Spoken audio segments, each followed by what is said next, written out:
আর villain নয়। 7 বছর পর ছোট পর্দার নায়িকা হয়ে ফিরছেন ইচ্ছে পুতুল ধারাবাহিকের খলনায়িকা ময়ূরী ওরফে অভিনেত্রী শ্বেতা মিশ্র। অভিনেত্রী শ্বেতা মিশ্র সিরিয়াল, সিনেমা, ওয়েব সিরিজ তার জুড়ি মেলা ভার। সদ্য মুক্তি পেয়েছে তার অভিনীত নতুন ছবি মন মানে না। খাঁকিতেও তিনি অভিনয় করেছেন। ছোট পর্দায় কখনো ধূলিকণার ভিলেন চড়ুই, আবার কখন ইচ্ছে পুতুলের ময়ূরী, দর্শকের গায়ে জ্বালা ধরিয়েছেন তিনি। তবে এবার আর ভিলেন নয়, সরাসরি নায়িকা হয়ে ফিরছেন শ্বেতা। তাকে নায়িকা হিসেবে শেষ দেখা গিয়েছিল জাহানারা সিরিয়ালে।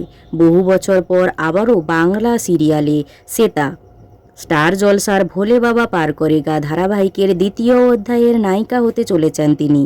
সিরিয়ালের ফেরা প্রসঙ্গে আনন্দবাজার.কমকে অভিনেত্রী জানিয়েছেন, কোন মাধ্যমে কাজ করছি সেটার থেকেও বেশি গুরুত্বপূর্ণ কতটা ভালো কাজ করতে পেরেছি।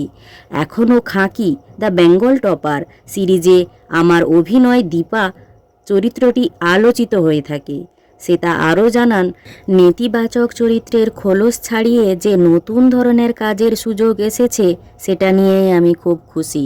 অভিনেত্রী শ্বেতা মিশ্রের অভিনয় আপনাদের কেমন লাগে তা কমেন্ট করে জানান। আর ভিডিওটি ভালো লাগলে একটি লাইক করে পিউ 14 পেজটি ফলো করুন।